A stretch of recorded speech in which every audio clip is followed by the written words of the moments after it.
नमस्कार, मी सुमित. तुम्ही पाहता एलएस मराठी. संध्याकाळच्या बातम्यांमध्ये आपलं स्वागत. अंबरनाथ नगर परिषद निवडणुकीच्या पार्श्वभूमीवर भाजपच्या पदाधिकारी संवाद मेळाव्याचं आयोजन करण्यात आलं. या बैठकीत प्रदेशाध्यक्ष रवींद्र चव्हाण यांनी निवडणुकीचा आढावा घेत कार्यकर्त्यांना मार्गदर्शन केलं.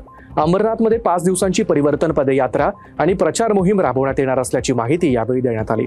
अंबरनाथमध्ये लोक मतदान करायला घाबरतात, त्यांना निवडणूक संदर्भातील चित्रपटाचे उदाहरण देत तो चित्रपट अंबरनाथमध्ये दाखवा असं म्हणत चव्हाण यांनी विरोधकांवर अप्रत्यक्ष टोला लगावलाय.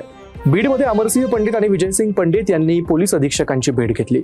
कृष्णाई कार्यालयावर त्रिंबक पवार यांनी हल्ला केला, त्याचं सीसीटीव्ही फुटेज त्यांनी पोलीस अधीक्षकांना दिलं आहे. 1997च्या हत्या प्रकरणात त्रिंबक पवार हा 14 वर्ष शिक्षा भोगून आलाय आणि पुन्हा त्याने तसं षडयंत्र करायला सुरुवात केली असल्याची प्रतिक्रिया विजयसिंह पंडित यांनी दिली आहे. लातूर शहर महानगरपालिका निवडणुकीच्या पार्श्वभूमीवर प्रारूप मतदार याद्या प्रसिद्ध करण्यात आल्या.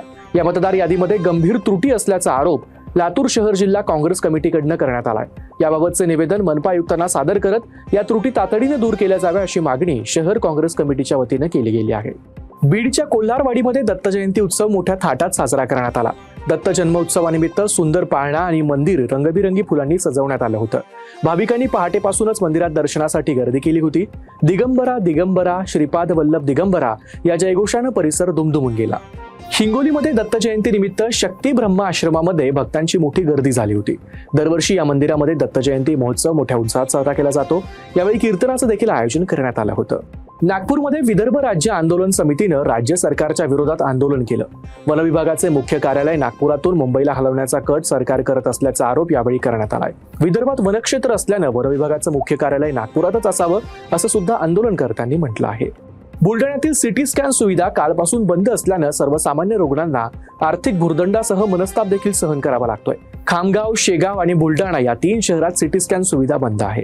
बीडच्या गेवराई पोलीस स्टेशनच्या हद्दीत खळबळ उडवणारी घटना घडली आहे. तेलंगणा राज्यातील काही महिला प्रवाशांना अज्ञात चोरट्यांनी शस्त्राचा धाक दाखवला असून त्यांच्याकडून दागिन्यांसह मौल्यवान वस्तू लुटली गेली आहेत. या प्रकरणी पोलीस स्थानकात गुन्हा दाखल करण्यात आलाय.